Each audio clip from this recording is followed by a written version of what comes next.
তাহলে কত দূর আমরা করেছিলাম? লর্ড ক্যানিং পর্যন্ত করেছিল, তাই তো? এবার লর্ড ক্যানিং অব্দি আমরা করেছিলাম। এবার তারপরে আমরা আলোচনা করব, দিয়ে আমরা লাস্ট আমরা এই অ্যাংলো ইন্ডিয়ান গুলো সম্পর্কে ডিসকাস করেছিলাম। অ্যাংলো ইন্ডিয়ানরা কিভাবে এই অ্যাংলো ইন্ডিয়ান জাতিটা এলো, এখন কেন হচ্ছে রিজার্ভেশন তাদের আস্তে আস্তে তুলে নেওয়া হচ্ছে, সেগুলো আমরা আলোচনা করেছিলাম। আচ্ছা, নেক্সট। এবার আসবে আমাদের হচ্ছে সেকেন্ড ভাইস রয়। ফার্স্ট ভাইস রয় আমাদের হয়ে গেছে লর্ড ক্যানিং। এবার আসবে আমাদের second vice Roy of India. তাহলে কে এলো সেকেন্ড ভাইস রয় হিসেবে ভারতে? কে এন্ট্রি নিল? কে এলো? Lord Elgin. ঠিক আছে, লর্ড এলগিন, প্রথম এলগিন বা লর্ড এলগিন এলো প্রথম, আর দ্বিতীয় ভাইস রয় হিসেবে ভারতে এলেন লর্ড এলগিন, প্রথম লর্ড এলগিন বা লর্ড এলগিন। তো তার টাইম পিরিয়ড খুব বেশি দিন তিনি ছিলেন না, 1862 1862 থেকে 1863, মাত্র 1 বছরের জন্য তিনি ছিলেন। তার সময় একটাই গুরুত্বপূর্ণ আন্দোলন বা একটাই গুরুত্বপূর্ণ ঘটনা, সেটা কি হয়েছিল? ওয়াহাবি আন্দোলনের সূচনা হয়েছিল। ওয়াহাবি আন্দোলন নিশ্চয়ই জানি, মনে আছে? এই সময় ওয়াহাবি আন্দোলন সূচনা বা ওয়াহাবি আন্দোলনে হয়েছিল। ওয়াহাবি আন্দোলন কার সময়? লর্ড এলগিনের সময়। এবার তারপরে দেখো আবার তিনি চলে গেলেন, তাহলে আসবে তার জায়গায় কি প্রথমবার কোনো অ্যাক্টিং এলো, মানে কার্যরত। পড়েছিলাম আমরা acting, first acting governor general নয়, ফার্স্ট অ্যাক্টিং ভাইস রয়, তাই তো? গভর্নর জেনারেল আমরা হয়ে গেছে, তাহলে ফার্স্ট অ্যাক্টিং ভাইস রয় হিসেবে এলন কে? রবার্ট কর্নেলিস কর্নেলিস নেপিয়ার, নাম হয়তো শুনেছ। কর্নেলিস নেপিয়ার প্রথম ভাইস রয় হিসেবে এলেন 1863, 1863-তে। ঠিক আছে, তিনি ছিলেন প্রথম অ্যাক্টিং ভাইস রয়। এবং তার সাথে সাথে তিনি বেশি দিন ছিলেন না, তার সাথে সাথে সেকেন্ড অ্যাক্টিং ভাইস রয় হিসাবে এলেন তারপরেই, সেই বছরেই এলেন কে? Thomas Denison. থমাস, THOMS বা থমাস ডেনিসন। 1864, 1863 থেকে 64, 63 থেকে 64। তাহলে এলগিনের সময় এলগিন ছিল সেকেন্ড ভাইস রয়, তারপরে দুজন অ্যাক্টিং ভাইস রয়, ফার্স্ট আর সেকেন্ড অ্যাক্টিং ভাইস রয় এলো। তারপর আসবে থার্ড ভাইস রয়, তিনি হচ্ছেন sir John Lawrence. John Lawrence তৃতীয় ভাইস রয় অফ ইন্ডিয়া, 1864 থেকে 1869 পর্যন্ত তিনি ছিলেন জন লরেন্স। তার সময় প্রথমবার কি হলো, আমাদের যে ভুটান এতদিন হচ্ছে, ভুটান সবসময় মানে ব্রিটেনের বা প্রোটেক্টরেট স্টেট ছিল, এই জন্য ভুটান ভারতের সাথে অ্যাটাচ কখনো হয়নি। ভুটানের সাথে যুদ্ধ হয়েছিল প্রথমবার সেই সময় 1864 থেকে 65, এই সময় ভুটান যুদ্ধ জন লরেন্সের সময় প্রথম হয়েছিল।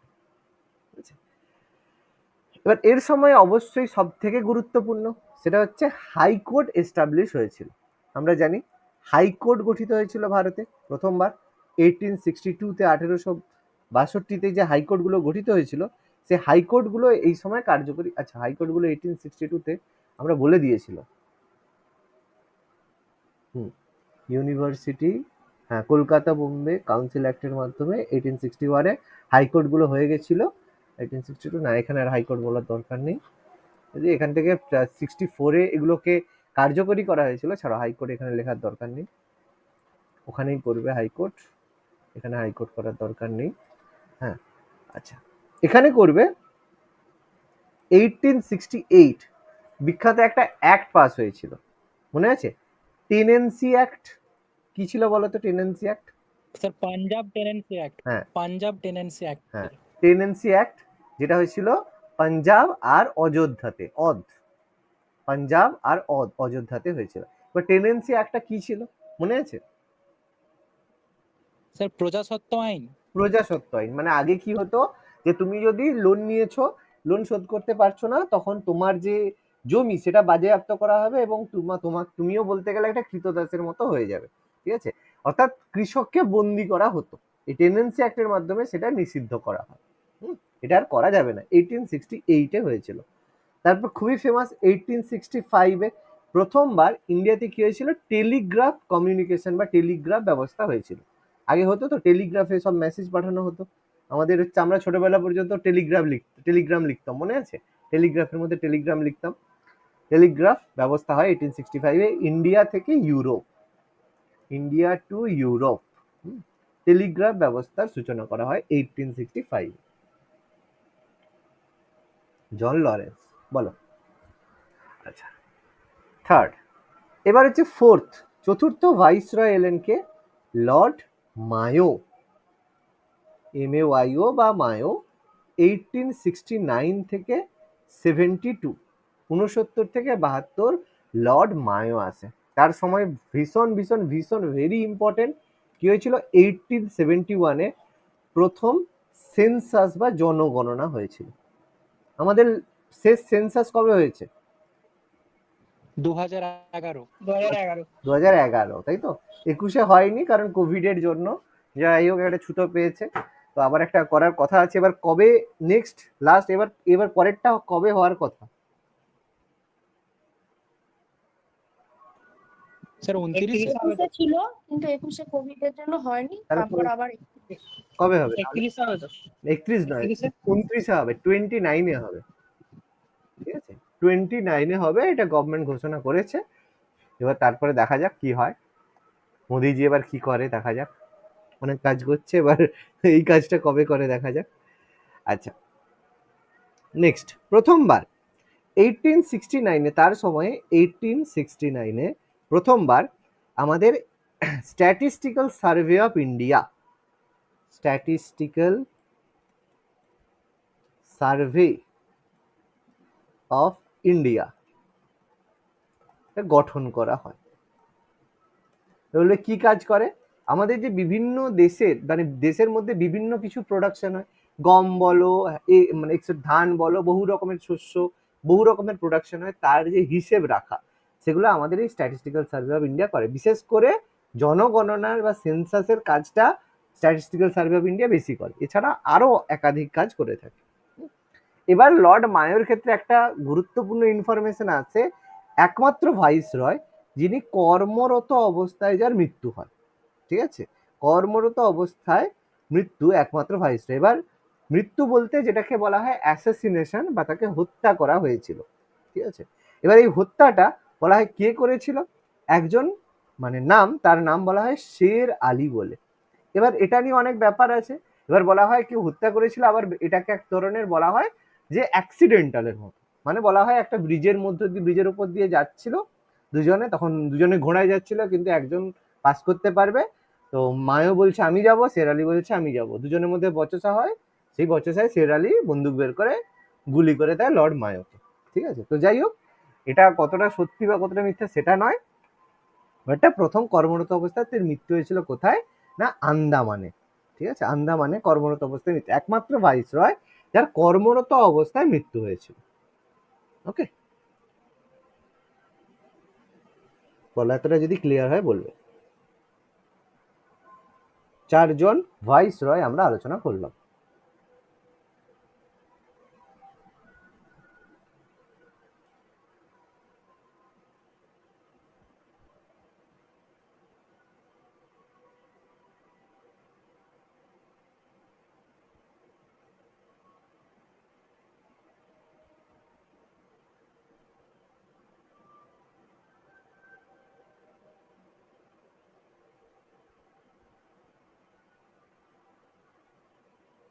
হয়েছে? হলে বলবে। হ্যাঁ স্যার আছে। ওকে, নেক্সট।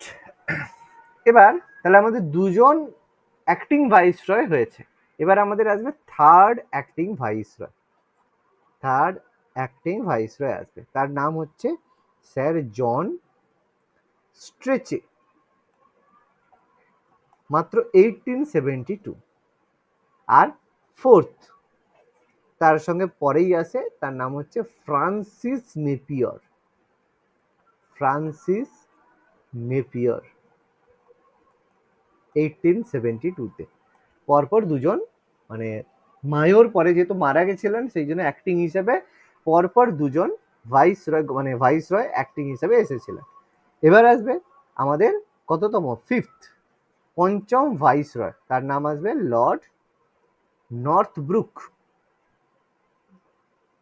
নর্থব্রুক 1872 থেকে 1876 ফিফথ ভাইসরয় হিসেবে ভারতে এলেন লর্ড নর্থব্রুক। তার সময় গুরুত্বপূর্ণ আমাদের যে বিখ্যাত কুকা বিদ্রোহ, কুকা মুভমেন্ট বা কুকা বিদ্রোহ যেটা হয়েছিল পাঞ্জাবে, ঠিক আছে, পাঞ্জাবে বিখ্যাত কুকা বিদ্রোহ হয়েছিল পাঞ্জাব 1874 তার সময় বিখ্যাত কুকা বিদ্রোহ হয়েছিল। আচ্ছা, তার সময় 1875 ভারতে এসেছিল কে, সেই সময় ব্রিটেনের রাজা, ঠিক আছে, তার নাম কি ছিল, তিনি ছিলেন Prince Edward the second, Edward seventh, সপ্তম এডওয়ার্ড। এবার ওদের কি হয় যে তোমার সব মানে আমাদের যেমন সেই প্রথম চন্দ্রগুপ্ত, দ্বিতীয় চন্দ্রগুপ্ত, সেরকম ব্যাপার, ওদের রাজারা এডওয়ার্ড হয়, ঠিক আছে। এডওয়ার্ড দ্য সেভেন্থ ভারতে এসেছিল।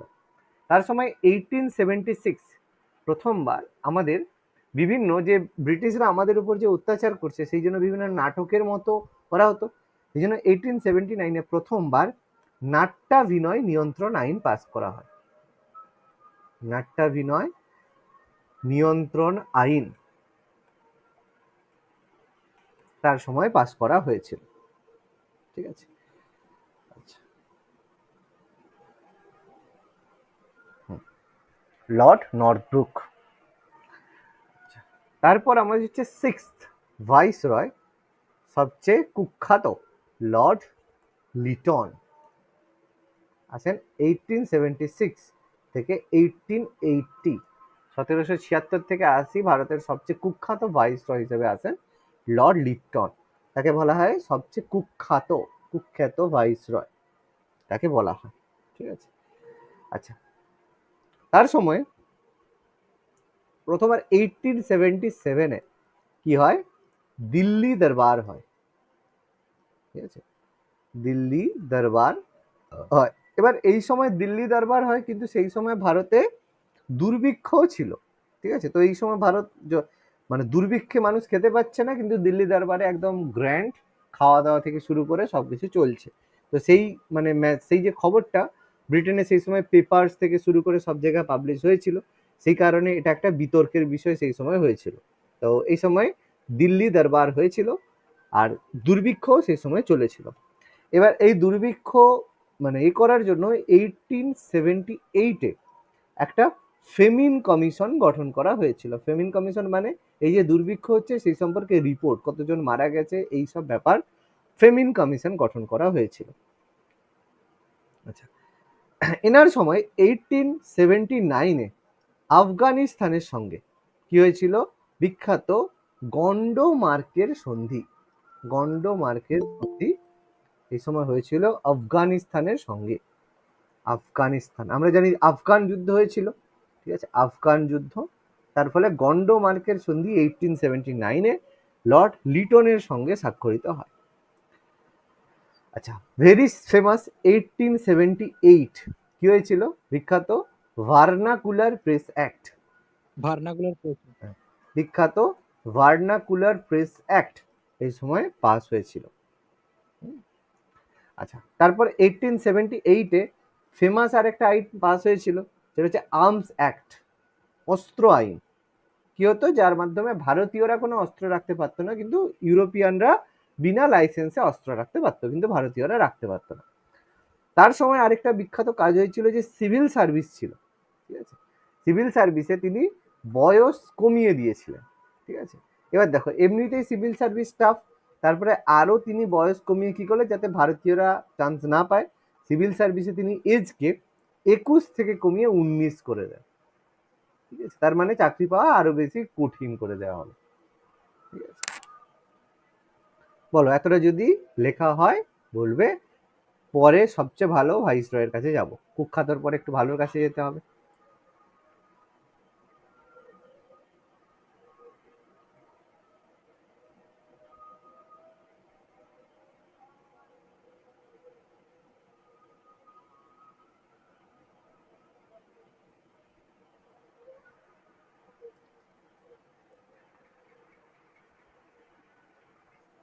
হয়েছে? Yes, sir. নেক্সট এবার আসবে আমাদের হচ্ছে সপ্তম ভাইসরয়, ফেমাস সেভেন্থ ভাইসরয়। তিনি কে? লর্ড রিপন। লর্ড রিপন 1880 থেকে 1884 পর্যন্ত। তাকে বলা হয় তিনি ছিলেন ভারতের সব থেকে ভালো, সব থেকে গুড, মানে ভালো তাকে বলা হয়, ঠিক আছে।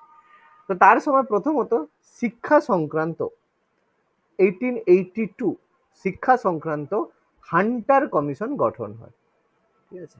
হান্টার কমিশন তার সময় গঠন হয়, শিক্ষা সংক্রান্ত হান্টার কমিশন দুটো আছে, যাই হোক এখানে হয় শিক্ষা সংক্রান্ত হান্টার কমিশন, ঠিক আছে। জালিয়ানওয়ালাবাগে সেই সময় হান্টার কমিশন ছিল, তো তার সময় 1882-তে হান্টার কমিশন করা হয়।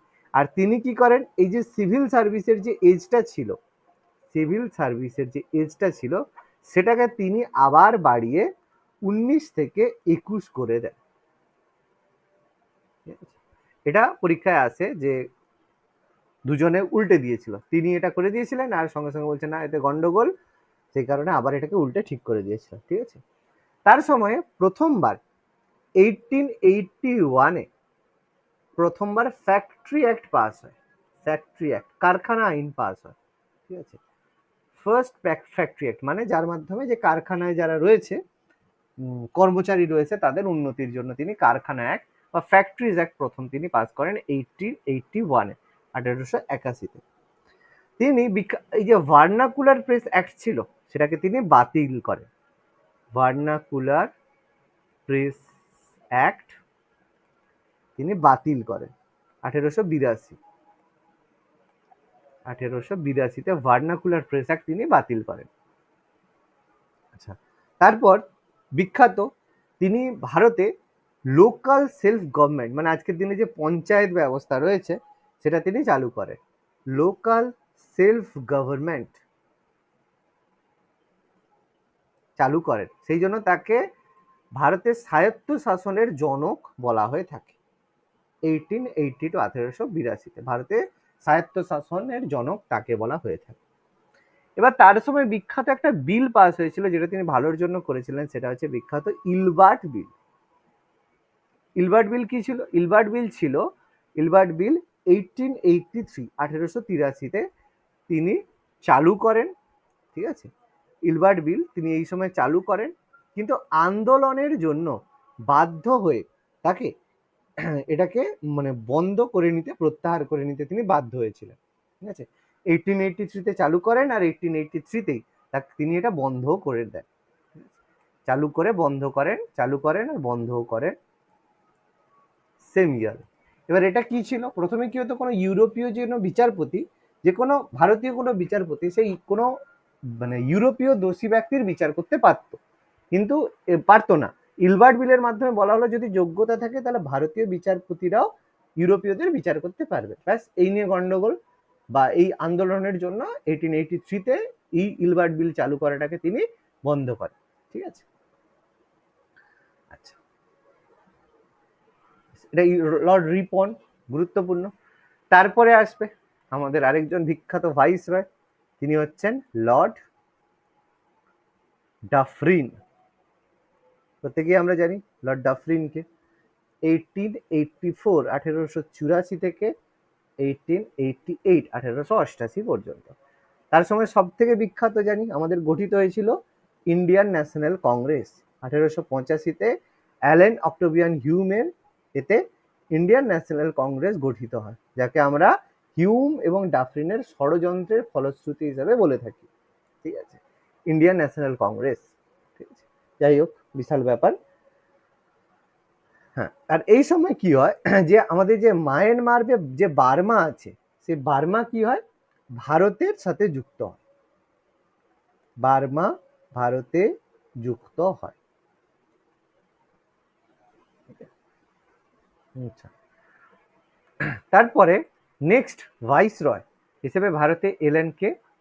9 নম্বর viceroy Lord Lansdowne. Lord Lansdowne Lansdowne 1888 1888 থেকে 1894 লর্ড ল্যান্সডাউন ভারতের ভাইসরয় হিসেবে নবম ভাইসরয় হিসেবে যোগদান করেন। ঠিক আছে, আচ্ছা তার সময় সেকেন্ড ফ্যাক্টরিজ অ্যাক্ট, প্রথম ফ্যাক্টরিজ অ্যাক্টের রিপনের সময় হলো, তার সময় সেকেন্ড ফ্যাক্টরি অ্যাক্ট পাস হয়, দ্বিতীয় ফ্যাক্টরি অ্যাক্ট পাস হয়। তবে 1891 1891-তে সেকেন্ড ফ্যাক্টরিজ অ্যাক্ট তার সময় চালু করা হয়।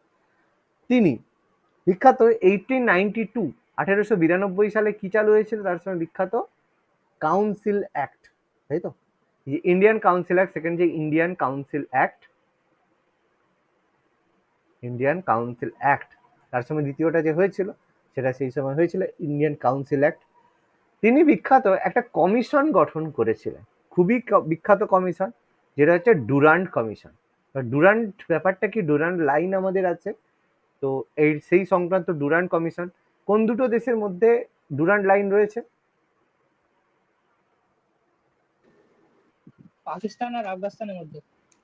পাকিস্তান আর আফগানিস্তানের মধ্যে। এবার ব্যাপারটা হচ্ছে কি, পাকিস্তান তো তখন ভাগ হয়নি, তখন ডিসপিউটটা ছিল আফগানিস্তানের সাথে। তাহলে সেই সময় যে ডুরান্ড লাইনটা হয়েছিল বা ডুরান্ড লাইনটার ব্যাপারটা ছিল, সেটা ছিল ব্রিটিশ ইন্ডিয়া আর আফগানিস্তানের মধ্যে। ব্যাপারটা কি বোঝা গেছে? কারণ পুরোটাই তো ব্রিটিশ ইন্ডিয়া ছিল, ব্রিটিশ ইন্ডিয়া আর আফগানিস্তানের মধ্যে। তো আজকে দিনেও যদি ডুরান্ড লাইন বলা হয়, এটা ইন্ডিয়া আর আফগানিস্তানের বর্ডারটাকে বলা হয়ে থাকে। ইন্ডিয়া আফগানিস্তান বলা হয়। ঠিক আছে, এবার ব্যাপারটা কি, আফগানিস্তানের সাথে ইন্ডিয়া ভীষণই কম বর্ডার শেয়ার করছে, মানে যেটা হচ্ছে নেগলিজিবল একদম। এখন তো নেই আর স্যার, এখন আর নেই, চলে গেছে। এখন ব্যাপারটা চলে গেছে। তো প্রেজেন্টলি যদি বলে অবশ্যই পাকিস্তান আফগানিস্তান, কিন্তু খাতায় কলমে আমরা বলি ইন্ডিয়া আর আফগানিস্তানের বর্ডার হচ্ছে ডুরান্ড লাইন। ঠিক আছে, কিন্তু বলতে গেলে এটা পাকিস্তান আর আফগানিস্তানের মধ্যেই এই ডুরান্ড লাইনটা রয়েছে 1893, সেটা এই সময়ে গঠন করা হয়েছিল। ঠিক আছে, তারপর নেক্সট ভাইসরয় হিসাবে 10th ভাইসরয় হিসেবে আসেন কে? লর্ড এলগিন টু, দ্বিতীয় লর্ড এলগিন ভাইসরয় হিসেবে আসেন, দ্বিতীয় লর্ড এলগিন। আচ্ছা, তার সময়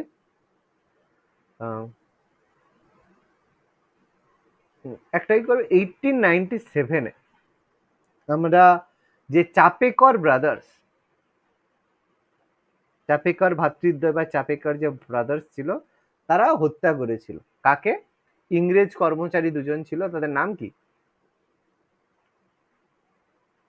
আয়ারস্ট আর র্যান্ট, তাই তো? মনে আছে না, ভুলে গেছো? হত্যাকাণ্ড এই সময় লর্ড এলগিনের সময় 1897-এ। আচ্ছা, নেক্সট এবার আসছে আমাদের বিখ্যাত ভাইসরয়, তিনি হচ্ছেন লর্ড কার্জন, 11তম, 1899 থেকে 1905। খুবই গুরুত্বপূর্ণ লোক, ভীষণ ভালো লোক। তার সময় কি হয়েছিল? প্রথমবার গঠিত হয়েছিল এই 1901 NWFP, মানে নর্থ ওয়েস্ট ফ্রন্টায়ার প্রভিন্স, মানে আজকের দিনে যার মধ্যে বেলুচিস্তান পাকিস্তান রয়েছে, পুরো সেই জিনিসটাকে সেই সময় নর্থ ওয়েস্ট ফ্রন্টায়ার প্রভিন্স ছিল, যেখান থেকে খান আব্দুল গফর খান বিখ্যাত তার যে আর্মি বা লাল কুর্তা বাহিনী গঠন করেছিল। NWFP north West frontier Province সেই সময় গঠন করেছিলেন। ঠিক আছে, তিনি এছাড়া বিখ্যাত 1902-তে গঠন করেছিলেন প্রথমবার পুলিশ কমিশন, পুলিশদের নিয়ে একটা কমিশন গঠন করেছিলেন, মানে যেহেতু আন্দোলন বাড়ছে, ঠিক আছে, সেই জন্য তিনি এ করেন, এবং অ্যান্ড্রু ফ্রেজার বলে একজন ছিলেন, তার নেতৃত্বে 1902-তে তিনি পুলিশ কমিশন গঠন করেন, পুলিশ কমিশন তিনি গঠন করেন। আচ্ছা, নেক্সট তার সময়, আচ্ছা আমাদের কৃষি গবেষণাগার কোথায় রয়েছে? এগ্রিকালচার রিসার্চ সেন্টার, স্যার পুসাতে। Very good, agriculture research centre রয়েছে আমাদের পুসাতে, ঠিক আছে, যেটা আমাদের গঠন করেছিল কে, আমাদের লর্ড কার্জনের সময় এটা গঠন করা হয়েছিল, এগ্রিকালচার রিসার্চ সেন্টার পুসাতে, 1901, 1901। আচ্ছা, নেক্সট, এছাড়া বিখ্যাত কলেজগুলোর পরিদর্শনের জন্য তিনি বিশ্ববিদ্যালয় কমিশন গঠন করেছিলেন, বিশ্ববিদ্যালয় কমিশন, যেটা ফেমাস হচ্ছে আমাদের কাছে র্যালে কমিশন নামে, যেটাই বিশ্ববিদ্যালয় কমিশন সেটাই, যেহেতু টমাস র্যালের নেতৃত্বে হয়েছিল সেই জন্য র্যালে কমিশন 1902, এই জন্য এটা বিশ্ববিদ্যালয় কমিশন, ঠিক আছে। এবং তারই সুপারিশ অনুযায়ী সেই সময় অ্যাক্ট পাস হয়েছিল, যেটা হচ্ছে ইন্ডিয়ান ইউনিভার্সিটিজ অ্যাক্ট, বিশ্ববিদ্যালয় আইন, ইন্ডিয়ান ইউনিভার্সিটি অ্যাক্ট পাস হয়েছিল 1904। ওকে, তারপরে তো আমরা বিখ্যাত জানি তিনি ঘোষণা করেছিলেন 1905-এ আমাদের বিখ্যাত বঙ্গভঙ্গ, ঠিক আছে। এবার এখানে একটা ব্যাপার আছে, তিনি কিন্তু বঙ্গভঙ্গ ঘোষণা করেন, কার্যকর কিন্তু হয়নি, কার্যকর করার আগে তিনি কিন্তু এখান থেকে চলে গিয়েছিলেন। তাহলে বঙ্গভঙ্গ যে ঘোষণা করেছিলেন সেটা 1905-এর ডেট কত ছিল? 16 অক্টোবর না, 19শে জুলাই। ঘোষণার ডেট ছিল 19শে জুলাই, আর কার্যকর হয়েছিল কবে? 16 অক্টোবর 16ই অক্টোবর। সেটা কিন্তু লর্ড মায়োর সময়, sorry Lord Minto, Lord Minto যে 1905 মিন্টোর সময়। মিন্টোর সময় কিন্তু কার্যকর। তাহলে লর্ড কার্জন কিন্তু বঙ্গভঙ্গ ঘোষণা করেন, কার্যকর কিন্তু করেননি, মনে রাখবে বঙ্গভঙ্গ ঘোষণা 1905-এ 19শে জুলাই, সেটা কিন্তু লর্ড কার্জন করেছিলেন, ঠিক আছে। আচ্ছা, আর একটা কোশ্চেন এখান থেকে আসে, যেটা এমনি খুব একটা বিভিন্ন জায়গায় হঠাৎ করে দিয়ে দেয়, লর্ড কার্জন বলা হয় যে তিব্বতে একটা কমিশন তিনি পাঠিয়েছিলেন, সেটা ছিল ইয়ং হাজব্যান্ড কমিশন। এটা বিভিন্ন জায়গায় দেখবে এটা কোশ্চেন আসে, ইয়ং হাজব্যান্ড কমিশন বলে, ঠিক আছে। তো ইয়ং হাজব্যান্ড কমিশন তিব্বতে পাঠিয়েছিল 1904-এ লর্ড কার্জন। এটা হচ্ছে এখান থেকে ইনফরমেশন। বলো, লর্ড কার্জন। এটা একবার বলেছিলেন স্যার যে ইয়ং হাজব্যান্ড লোকটার নাম, মানে ওর কেউ জেনারেল কেউ ছিল তাকেই পাঠিয়েছিল। একদম, তার নামেই এটা নাম হয়েছে ইয়ং হাজব্যান্ড, ওই যে র্যালে কমিশন, র্যালে ছিল বলে ইয়ং হাজব্যান্ড একজন ছিল, এটা অন্য কোনো ব্যাপার নয়, ঠিক আছে। ঠিক আছে স্যার। হ্যাঁ, বলো, এতটা যদি ক্লিয়ার হয় বলো। এবার আমরা লর্ড মিন্টোর কাছে যাব, 12তম লর্ড মিন্টোর কাছে যাব।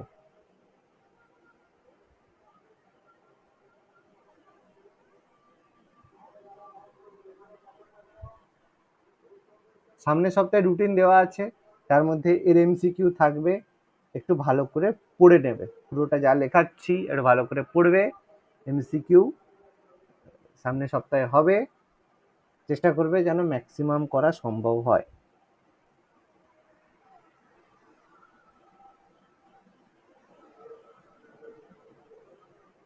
হয়েছে?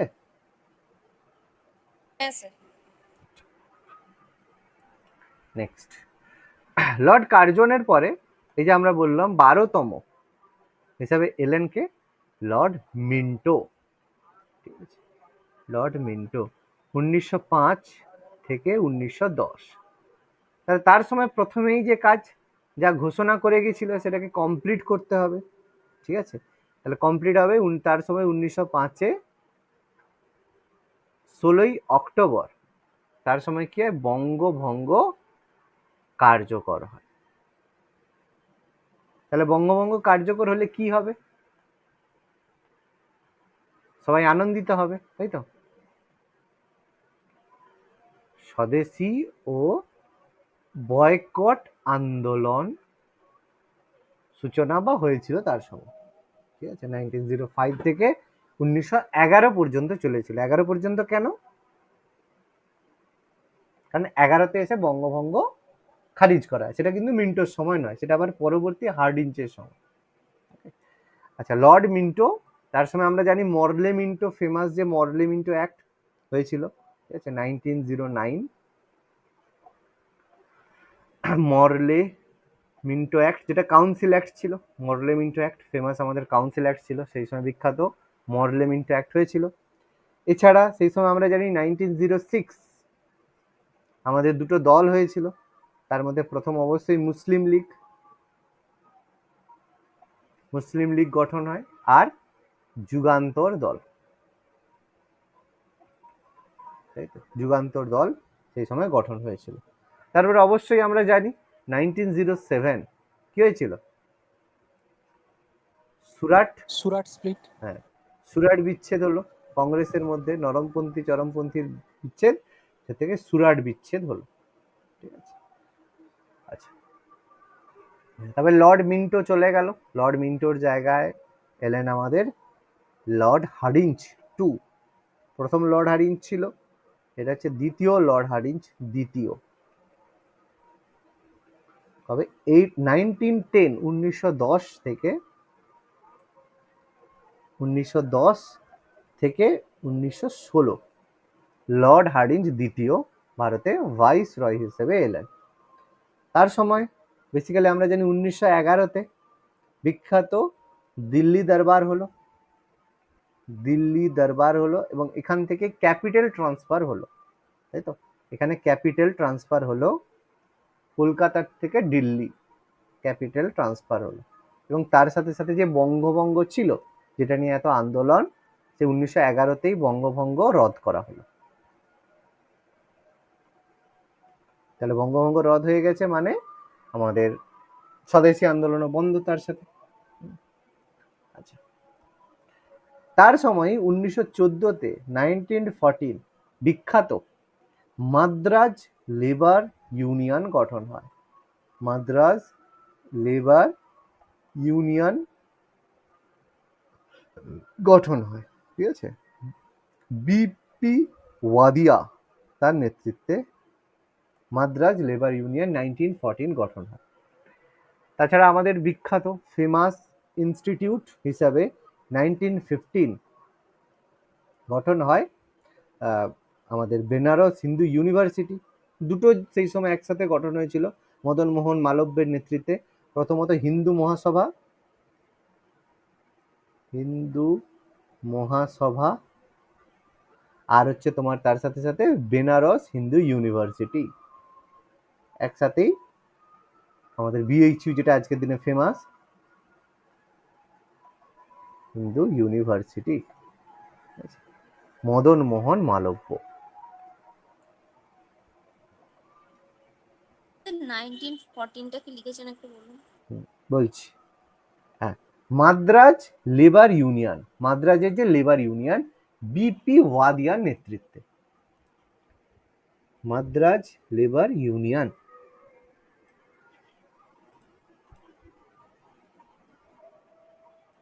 বিপি ওয়াদিয়ার নেতৃত্বে। আর হিন্দু মহাসভার বেনারস হিন্দু ইউনিভার্সিটি মদন মোহন মালব্যের নেতৃত্বে গঠিত হয় 1915-তে, 1915।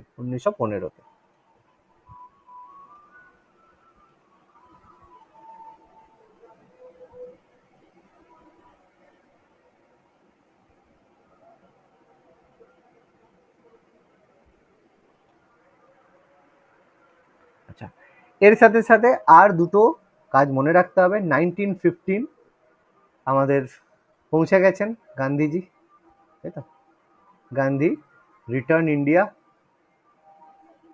ইন্ডিয়াতে পৌঁছে গেছেন। আর তোমার হচ্ছে 1916-তে বিখ্যাত আমাদের হোম রুল লীগ গঠিত হয়, হোম রুল লীগ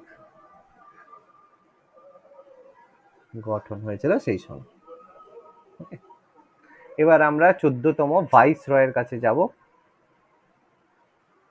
তার নাম হচ্ছে Lord Chelmsford.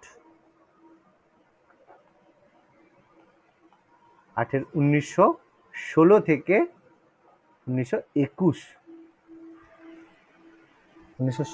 1921 Lord Chelmsford.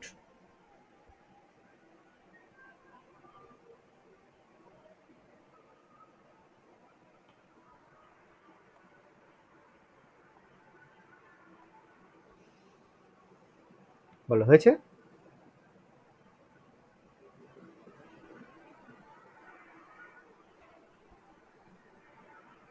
Chelmsford এবার আমরা শুরু করব। তার আগে বলো, এটা যদি কমপ্লিট হয় বলো, চেমসফোর্ড আমরা শুরু করছি।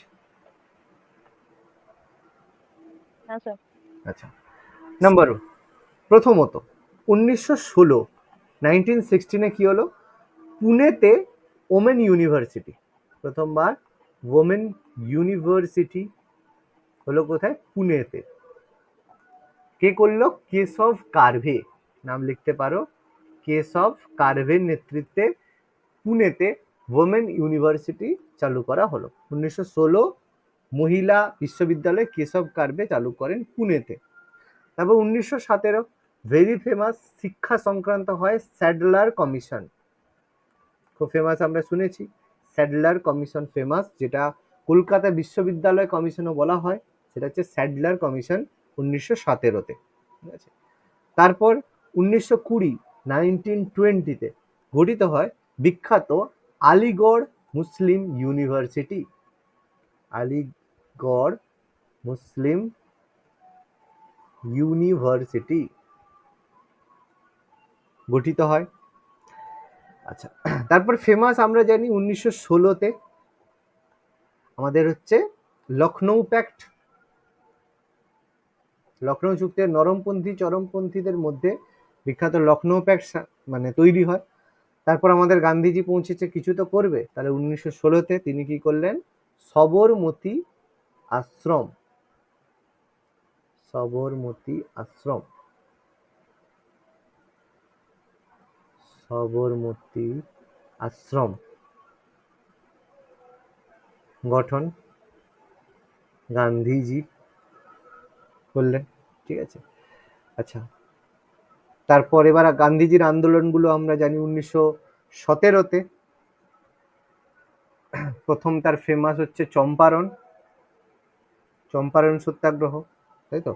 তারপর 1918-তে খেদা, আর তারপর আমেদাবাদ, আমেদাবাদ সত্যাগ্রহ, তাই তো। এগুলো আর খুব বেশি এখন আলোচনা করছি না। তারপর 1919-এ ফেমাস মন্টেগু চেমসফোর্ড, যেটা ভারত শাসন আইন ছিল, মন্টেগু চেমসফোর্ড সংস্কার আইন, এটা বিখ্যাত ভারত শাসন আইন ছিল সেই সময়, কনস্টিটিউশন এর জন্য। তারপর তো আমরা বিখ্যাত ফেমাস জানি 1919-এ রাওলাট অ্যাক্ট, রাওলাট আইন। তারই পরিপ্রেক্ষিতে আমাদের কি হলো, জালিয়ানওয়ালাবাগের হত্যাকাণ্ড 1919-এ। ডেট কত জালিয়ানওয়ালাবাগের? 13ই এপ্রিল। 13ই এপ্রিল। অক্ষয় কুমার জালিয়ানওয়ালাবাগের হত্যাকাণ্ড নিয়েও সিনেমা বানাবে, তাই তো, মানে সব বানাতে হবে ওকেই। জালিয়ানওয়ালাবাগ হত্যাকাণ্ড সেই সময় হয়েছিল 1919-এ 13ই এপ্রিল। রাওলাট আইন 1919, তার রাওলাট সত্যাগ্রহ, তার নেতৃত্বে এটা। তারপর আসবে ভেরি ফেমাস 1919, সেটা হচ্ছে খিলাফত মুভমেন্ট, খিলাফত মুভমেন্ট। আর তারপরে 1920-তে আমাদের অসহযোগ আন্দোলন, অসহযোগ আন্দোলন সূচনা। বলো, কমপ্লিট হলে বলবে।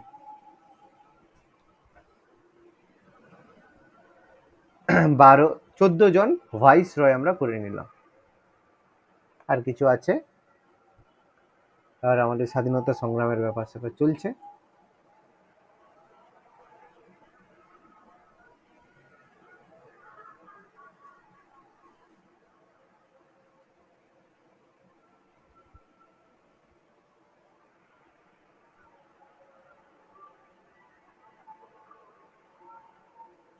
স্যার সবরমতী আশ্রমটা তো 1915 সালে তৈরি হয়েছে। না, 1915 সালে গান্ধীজি আসার পরে সবরমতী আশ্রম 15-তে স্টার্ট হয়েছিল, কিন্তু কমপ্লিট 16-তেই হয়েছিল। সবরমতী আশ্রম এবার একদিনে তো আর আশ্রম হবে না, এটা হচ্ছে এক্সাক্ট ডেট হচ্ছে 16-তে। 15-তে এসে বলে 15-তে এসে সবরমতী, এবার তুমি যেখানে লাইনটা পড়েছো সেখানে আছে গান্ধীজি 1915 সালে ভারতে এসে সবরমতী আশ্রম তৈরি করেন, এরকম লাইন পড়েছো। সেটা থেকে তোমার মনে হচ্ছে যে হ্যাঁ হ্যাঁ সেখানে সেবি তো বললাম, সেখান থেকে তোমার মনে হচ্ছে যে 1915 সালে তাহলে সবরমতী আশ্রম হয়েছে। 1915 সালে গান্ধীজি ভারতে আসেন। তারপর আমাদের যে তার পলিটিক্যাল গুরু কে ছিল? গান্ধীজি আর জিন্নার পলিটিক্যাল গোপালকৃষ্ণ গোখলে গোপালকৃষ্ণ গোখলে। গোপালকৃষ্ণ গোখলে তাহলে গোপালকৃষ্ণ গোখলে বললেন যে তুমি আগে সারা ভারত ঘোরো, তারপরে তুমি কাজকর্ম করবে। তারপর 1915-তে তিনি মানে বিভিন্ন সারা ভারত ঘোরেন এবং কিছুটা মানে ঘুরে আসার পরে 16-তে তিনি সবরমতী আশ্রম গঠন করা শুরু করেন। 1916 বলো, হলে বলবে, পরেরটা এগোবো চেমসফোর্ডের পরে।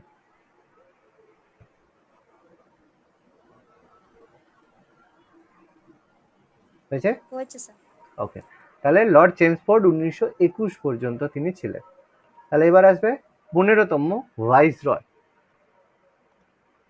15তম ভাইসরয়, তার নাম কি? তার নাম আর কিছুই নয়, লর্ড রিডিং, যেটা আমাদের পড়তে হয়, তাই তো, লর্ড রিডিং। 1921 থেকে 26 পর্যন্ত তিনি ভাইসরয় হিসেবে ছিলেন। তার সময় গুরুত্বপূর্ণ কাজের মধ্যে প্রথমত 1910, সরি না, এটা হচ্ছে 1921-এ, এটা বলার দরকার নেই। তার সময় ফেমাস, ইনফেমাসই বলা উচিত, 1921 তার সময় হয় মোপলা বিদ্রোহ। ঠিক আছে, মোপলা বিদ্রোহ। যাই হোক, এটা সম্পর্কে বেশি কিছু বলার নেই আমার। কেরালায় মোপলা বিদ্রোহ তার সময় হয়েছিল। আচ্ছা, তার সময় 1921-এই 1921-এ তিনি জেনারেল বাজেট আর রেল বাজেটকে আলাদা করেন। আমাদের এতদিন পর্যন্ত রেলের বাজেট আর জেনারেল বাজেট আলাদা হতো, ঠিক আছে। তো তারপরে আবার মোদিজি এসে অ্যাড করেছেন, রেল বাজেটকে আলাদা করেন। রেলের আলাদা বাজেট হতো, এর আলাদা হতো, এটা ব্রিটিশদের সময় থেকেই হয়েছিল। তারপরে তো আমরা জানি 1922-এ ইনফেমাস চৌরি চৌরা হত্যাকাণ্ড, যার কারণে গান্ধীজি বলল না আর হবে না, চলো অসহযোগ আন্দোলন বন্ধ করো, তাই তো। যাই হোক, 1923-1923-তে ফেমাস আমাদের স্বরাজ্য দল গঠন হয়। মতিলাল নেহেরু, দেশবন্ধু চিত্তরঞ্জন দাস স্বরাজ দল গঠন করেন কংগ্রেস থেকে বেরিয়ে, ব্রিটিশদের হচ্ছে এগেনস্টে, ব্রিটিশদের অসহযোগিতা করার জন্য। 1924 বিখ্যাত ফেমাস লি কমিশন গঠন করা হয়।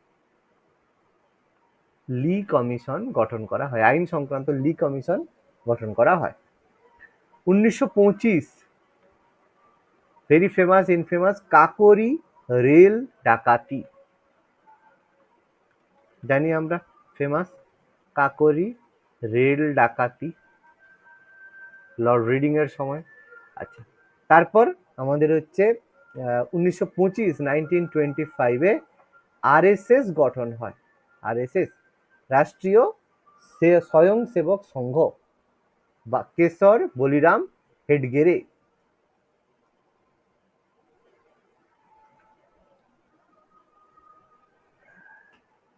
হেডেগুয়ার বা হেডগেরে যাই বলবে, অসুবিধা নেই। আচ্ছা, আরএসএস গঠন হয়। আচ্ছা, ফেমাস 1926 হিলটন ইয়ং কমিটি গঠন করা হয়। 1926 হিলটন ইয়ং কমিটি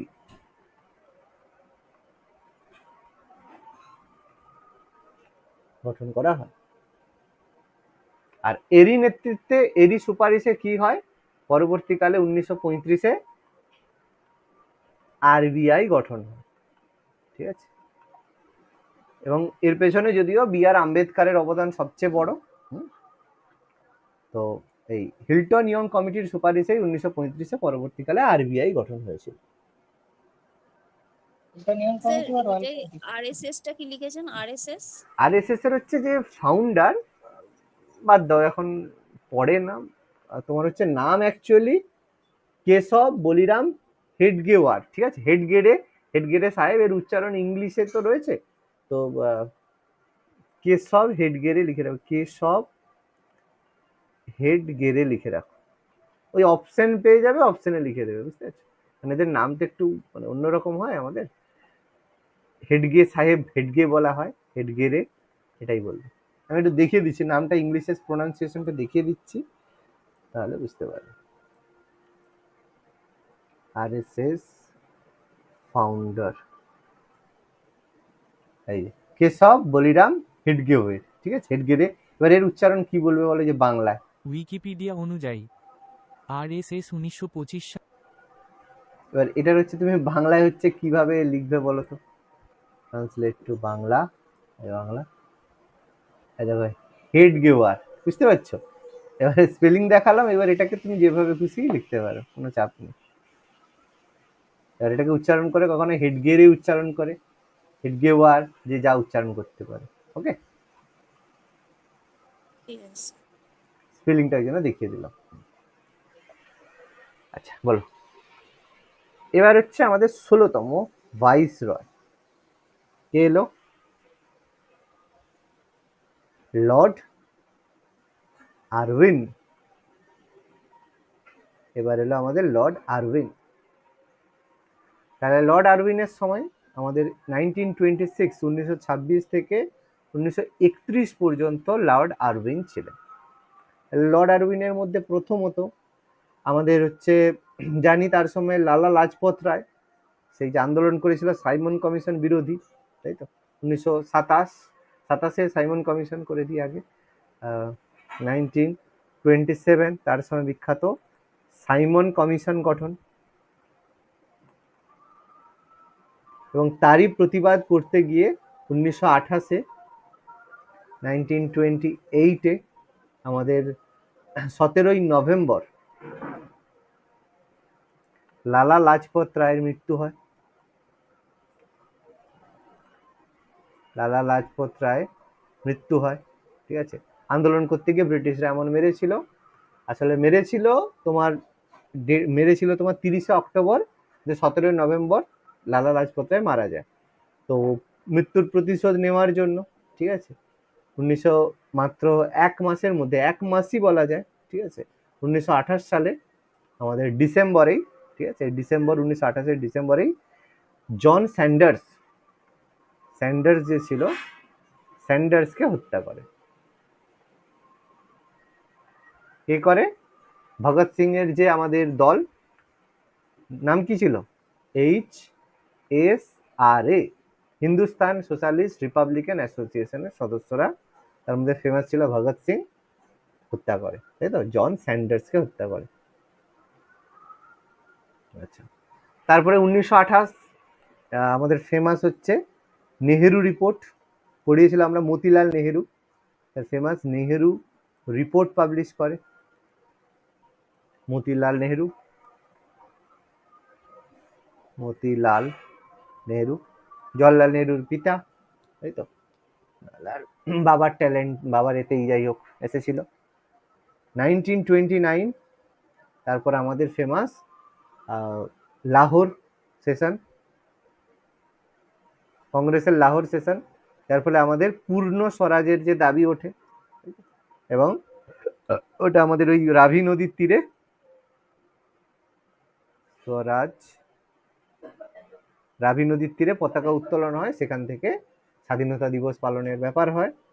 তো চলেছে সুন্দর, কোনো অসুবিধা নেই। আচ্ছা, তারপর লর্ড আরউইনের সময় আমাদের শিক্ষা সংক্রান্ত 1929 হার্টগ কমিশন গঠন হয়। হার্টগ কমিশন, শিক্ষা সংক্রান্ত হার্টগ কমিশন গঠন হয়। তারপর হচ্ছে আমাদের মিরাট ষড়যন্ত্র মামলা 1929, মিরাট ষড়যন্ত্র মামলা। তারপর ওই 29 হচ্ছে আমাদের আইনসভায় বোমা নিক্ষেপ, 8 এপ্রিল, বড়ুকেশ্বর দত্ত আর ভগৎ সিং, তাই তো? আইনসভায় বোমা নিক্ষেপ।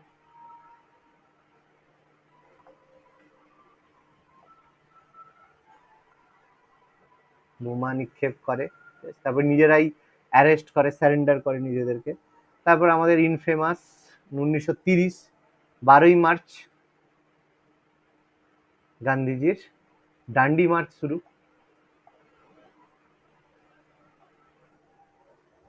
তারপর 1930-এ আমাদের 18ই এপ্রিল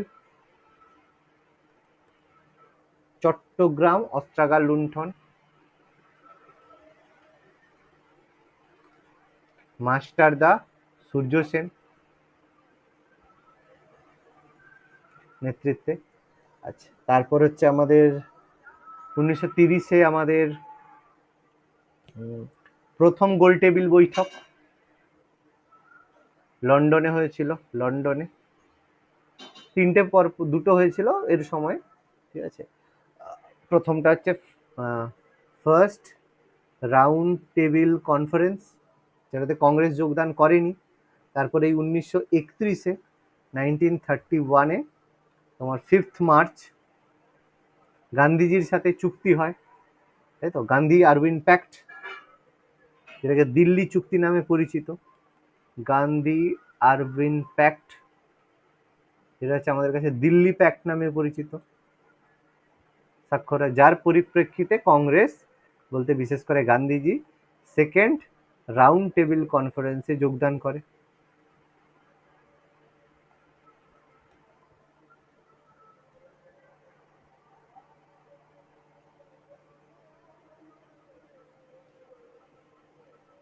বলো,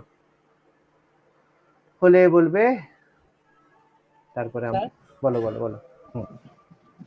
স্যার বলছি ওই যে ফার্স্ট বলতে এই কথাটা আর্মির সময় হচ্ছে, আর সেকেন্ড আর থার্ডটা তো মানে ওর পরেরটা হচ্ছে, মানে ওয়েলিংটনের সময় হচ্ছে। না, আরউইনের সময় প্রথম দুটো প্রথম দুটো আর তো আমি পড়েছিলাম প্রথমটাই হয়েছিল, মানে সেকেন্ড আর থার্ডটা তারপরেরটা হয়েছিল। হ্যাঁ, আর দুটো দেখো, দুটোর মধ্যে ব্যাপার যোগদান, মানে এবার দেখো এর হচ্ছে ডেট হিসাবে যদি দেখতে যাও, ঠিক আছে, সেকেন্ড আর রাউন্ড টেবিল কনফারেন্সের ডেট ছিল 7 সেপ্টেম্বর থেকে 1 ডিসেম্বর। সেই সময় কিন্তু লর্ড ওয়েলিংটন, মানে এর পরের যে গভর্নর জেনারেল, মানে যে ভাইসরয়, তিনি এসে গেছিলেন। কিন্তু সেকেন্ড রাউন্ড টেবিল কনফারেন্সে যে গান্ধীজি জয়েন করবে, সেটা গান্ধী আরউইন প্যাক্ট অনুযায়ী হয়েছিল, সেটা মার্চ মাসে হয়েছিল। কি বললাম, বোঝা গেল? মানে আরউইনের সাথে চুক্তি হলো, ডিসাইড করা হলো যে রাউন্ড টেবিল কনফারেন্সে যাবে, গান্ধীজি সম্মত হলো, সেকেন্ডটাই যাবে। এবার যখন প্যাক্টটা হলো সেকেন্ড রাউন্ড টেবিল কনফারেন্স, তখন আবার ওয়েলিংটন চলে এলো সেপ্টেম্বরে আগে। বলছি, বোঝা গেছে? এবার এখানে এগুলো করা মানে খুব চাপের ব্যাপার, মানে আরউইনের কারণে হলো সেকেন্ড আরটিসি, কিন্তু সেকেন্ড আরটিসিটা করলো আবার ওয়েলিংটন। এবার কোনটা লিখবে বলো, কি অ্যান্সার করবে? হ্যাঁ ওটাই ওটাই বলছিলাম, এটাই গন্ডগোলের ব্যাপার, এই হচ্ছে ব্যাপার। বলো, যদি এতটা হয় বলো।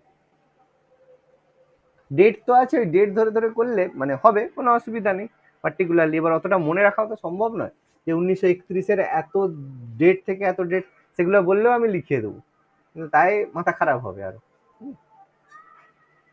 স্যার বলছি গান্ধী আরউইন প্যাক্ট, ওখানে দিল্লি কি লিখেছেন? দিল্লি প্যাক্ট, যেহেতু দিল্লিতে হয়েছিল এটাকে দিল্লি চুক্তি বলা হয়, গান্ধী আরউইন প্যাক্টকে দিল্লি প্যাক্ট বলা হয়। স্যার ওই 1929-এ মিরাট কি মামলা লিখেছেন? বিরাট ষড়যন্ত্র মামলা, ঠিক আছে। বিরাট ষড়যন্ত্র মামলা। এগোবো তাহলে।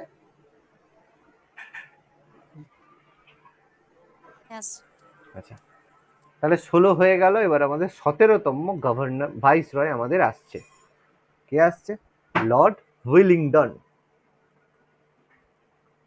উইলিংটন।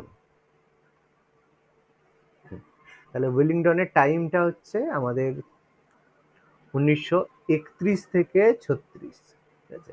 তাহলে প্রথমেই ডাউটটা এ করে দিয়ে আমি লিখেই দিই, 1931 7th সেপ্টেম্বর থেকে 1 December second round table conference হয়, সেটা তার সময়ই হয়েছিল, কিন্তু এইটাতে গান্ধীজি যে জয়েন করেছিল সেটা আরউইনের জন্য, ঠিক আছে। এবার তারপরে ফেমাস 1932 আমাদের very famous British prime minister Ramsay McDonald কি দিল? ম্যাকডোনাল্ড, যা ভুলে গেছো? সাম্প্রদায়িক বাঁটোয়ারা নীতি, মনে পড়ছে? হ্যাঁ হ্যাঁ নামটা চেনা চেনা লাগছে। সাম্প্রদায়িক বাঁটোয়ারা নীতি। সাম্প্রদায়িক বাঁটোয়ারা নীতি বলে। এবার গান্ধীজি বলে না, মানবো না। তো গান্ধীজি যখন মানবে না বললো, তখন তাকে জারবেদা জেলে ঢুকানো হলো। সে বলল না, আমি অনশন করব। ঠিক আছে, যেই বললো অনশন করবো, আম্বেদকর চাপে রয়ে গেল। এবং 1932-এ 24শে সেপ্টেম্বর, বারবার বোঝানো হলো বাবু একটু খেয়ে নাও খেয়ে নাও, বলছে না খাবো না। 24শে সেপ্টেম্বর কি হলো, গান্ধীজি আর আম্বেদকরের মধ্যে পুনা প্যাক্ট স্বাক্ষর হলো। ঠিক আছে, গান্ধী আর আম্বেদকরের মধ্যে, মহাত্মা গান্ধী আর আম্বেদকর, যার মাধ্যমে প্রথমবার রিজার্ভেশনে সম্মত হয়। আম্বেদকর বলল পৃথক নির্বাচন, গান্ধী বলল না দেব না, লাস্টে সম্মত হলো কিসে, না রিজার্ভেশনে সম্মত হলো। ঠিক আছে, তারপর আইন অমান্য আন্দোলন। কোন বলো বাবা। কোন জেলে? জারবেদা জেলে? জারবেদা জেল, জারবেদা জেল, জারবেদা জেল, জেলে। ঠিক আছে, জেলের মধ্যে। আচ্ছা, 1932-তে দ্বিতীয় গোলটেবিল বৈঠক মানে ব্যর্থ হয়, এবং আবার সৃষ্টি হয় আইন অমান্য আন্দোলন। আইন অমান্য আন্দোলন আবার সূচনা হয়, দ্বিতীয়বার হয়। এবং তারপর 1932-এ তাহলে আবার হচ্ছে থার্ড রাউন্ড টেবিল কনফারেন্স হলো। থার্ড রাউন্ড টেবিল কনফারেন্স হলো। তাহলে সেখানে আর গান্ধীজি গেল না। ঠিক আছে, এটা হয়েছিল 17ই নভেম্বর থেকে 24শে ডিসেম্বর 1932 হলো। গান্ধীজি গেল না সেখানে। আচ্ছা, এরপরে আমরা ফেমাস জানি 1935-এর ভারত শাসন আইন। তার সময় 1936 পর্যন্ত ছিলেন, অবভিয়াসলি তার সময়ই হবে 1935-এর ভারত শাসন আইন।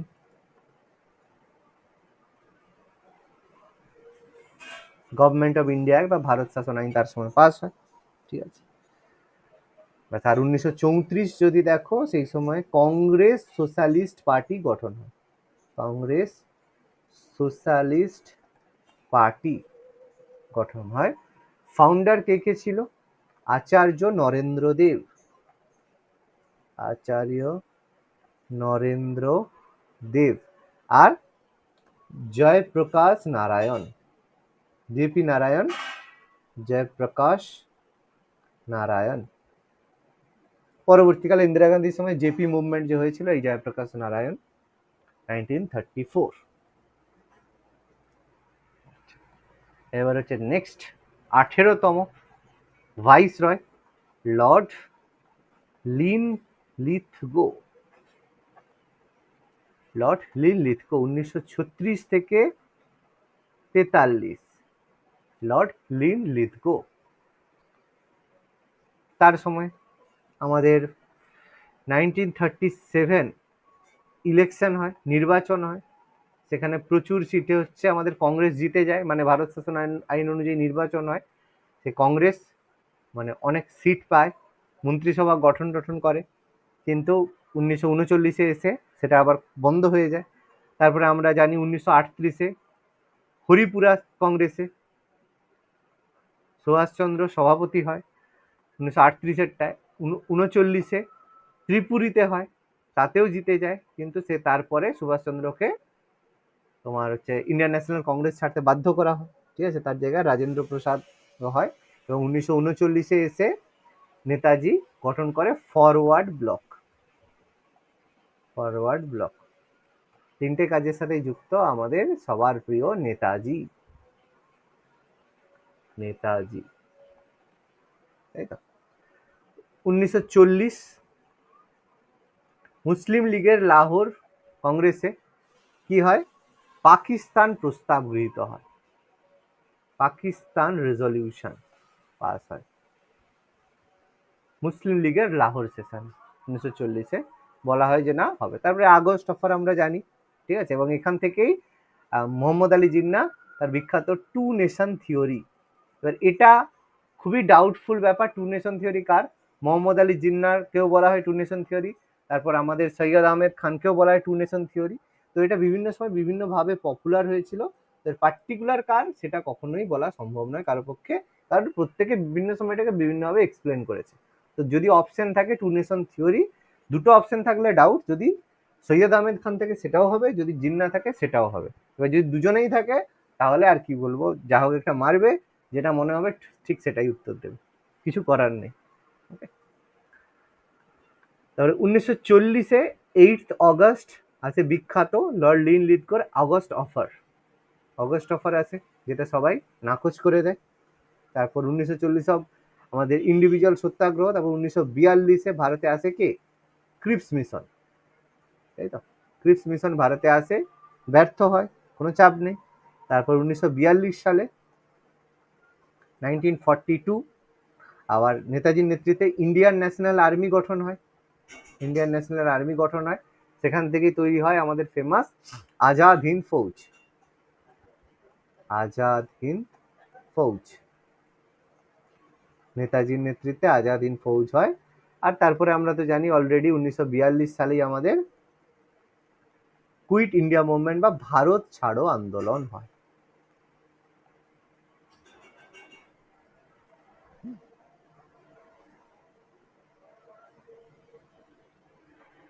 স্যার 1940 সালের ব্যাকেটে কি লিখেছেন? 8 August, August offer. Lord Linlithgow দিয়েছিলেন আগস্ট অফার, যে যদি বিশ্বযুদ্ধে সাহায্য করো তাহলে ভারত মানে বিশ্বযুদ্ধের শেষে স্বায়ত্ত শাসন দেওয়ার কথা ভাবা হবে। হ্যাঁ, এই হচ্ছে ব্যাপার। আচ্ছা, ভাববে।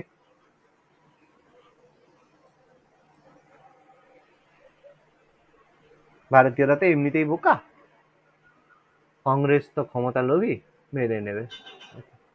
এই হচ্ছে ব্যাপার। 18তম ভাইস রয় আমাদের হয়ে গেল। বল, হলে বলবে 19 আর 20, আর দুজন ভাইস রয় হলে আমাদের শেষ।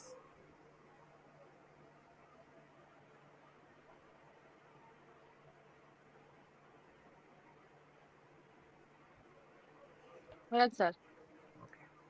1 মিনিট দাঁড়ান স্যার। হ্যাঁ হ্যাঁ, ঠিক আছে, লিখে নাও।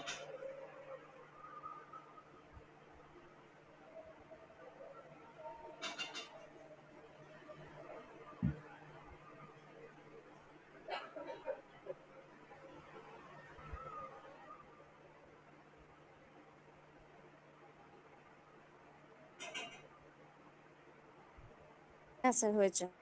ওকে, লাস্ট। এবার আমাদের শেষ দুজন রয়েছে। 19তম ভাইস রয় লর্ড ওয়াভেল। তাহলে ভদ্রলোক গেল 1943, 1947-এ তাকে বললো ঠিক আছে যাও, টাটা। এবার তিনি এসে কি করলেন? তার সময় প্রথম 1944-এ 1944 সালে রাজাজি ফর্মুলা এলো। চক্রবর্তী রাজা গোপালাচারী তার বিখ্যাত সিআর ফর্মুলা বা রাজাজি ফর্মুলা দিল। মানে চক্রবর্তী রাজা গোপালাচারীর সিআর ফর্মুলা বা রাজাজি ফর্মুলা দেওয়া হলো। সেটা বেসিক্যালি কি ছিল, যে মুসলিম লীগ আর কংগ্রেসের মধ্যে দ্বন্দ্ব অবসান করার জন্য মিউচুয়াল একটা এগ্রিমেন্টের কথা বলা হলো, ঠিক আছে? কিন্তু যাই হোক, আর হলো না, সম্ভবই নয়।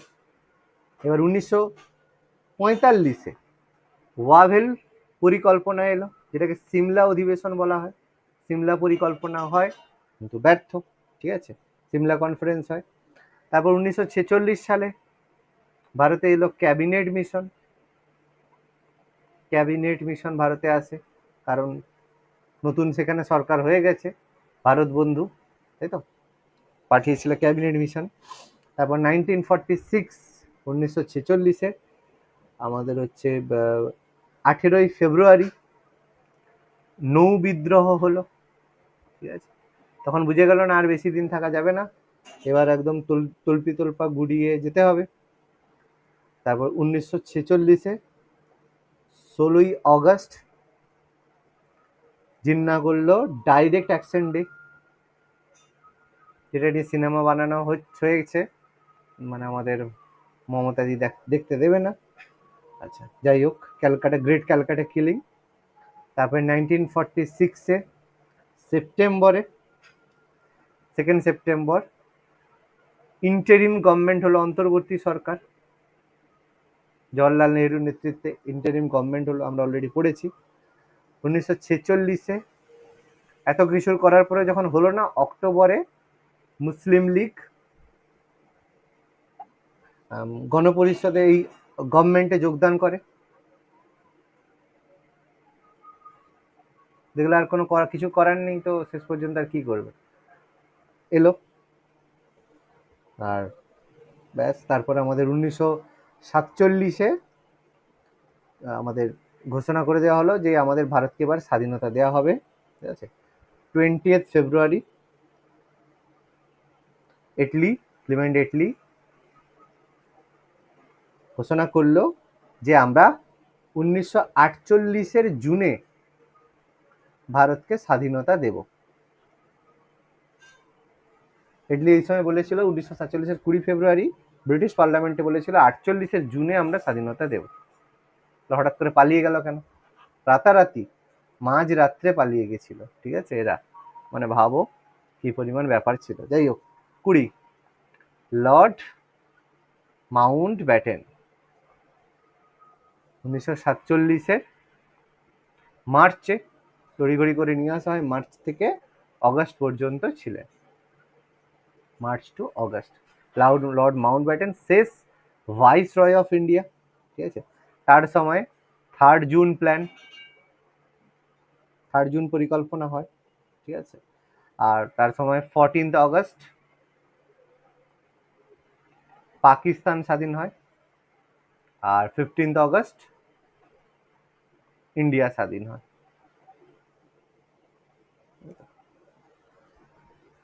আর এটাকে জুলাই, কি 1947 এটা কি মার্চ আর অগস্ট? হ্যাঁ কোনটা বাবা? এই লর্ড মাউন্ট ব্যাটেনের টাইমটা অগস্ট। হ্যাঁ মার্চ থেকে অগস্ট। 15ই আগস্ট স্বাধীনতা না, ততদিন তো ছিল,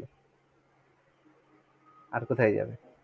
4th July Indian independence act, ভারতের স্বাধীনতা আইন, ইন্ডিপেন্ডেন্স অ্যাক্ট। এটা ড্রাফট করা হয়েছিল, ড্রাফট। আর পাস হয়েছিল কবে?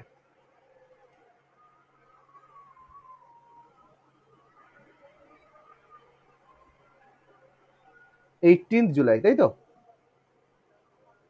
ইন্ডিপেন্ডেন্স অ্যাক্ট পাস হয়েছিল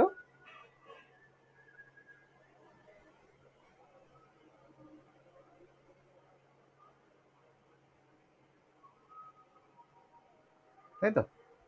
4th জুলাই, এটা 4th বা 5th জুলাই, এটা হচ্ছে মানে 4th জুলাই ড্রাফট করা হয়, 5th জুলাই পাস হয়, আর 18ই জুলাই বলা হয় রাজকীয় সম্মতি। তো রাজা আছে, রাজকীয় সম্মতি 18ই জুলাই হয়েছিল। ভারতের স্বাধীনতা হলো রেড ক্লিফ অনুযায়ী, ব্যাস। এবার ইনি হচ্ছেন লাস্ট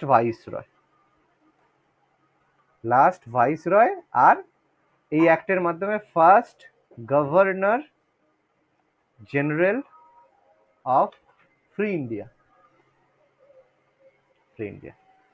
আর স্বাধীন হওয়ার পরে আমাদের একমাত্র ভারতীয় গভর্নর জেনারেল হয়ে গেল শ্রী রাজা গোপালাচারী।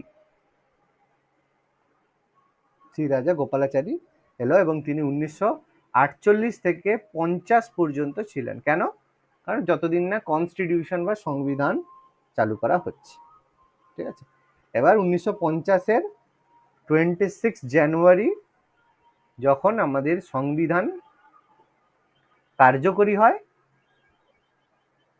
তখন এই যে governor general of free India, এই পোস্টটা অবলুপ্ত হয়ে যায় এবং তার জায়গায় চলে আসে আমাদের প্রেসিডেন্ট অফ ইন্ডিয়া। এবং সেটা হয়ে গেল কে? আমাদের রাজেন্দ্র প্রসাদ। কারণ প্রত্যেক দেশে একটা সবসময় হেড অফ দ্য স্টেট দরকার। বল, ক্লিয়ার হয়েছে?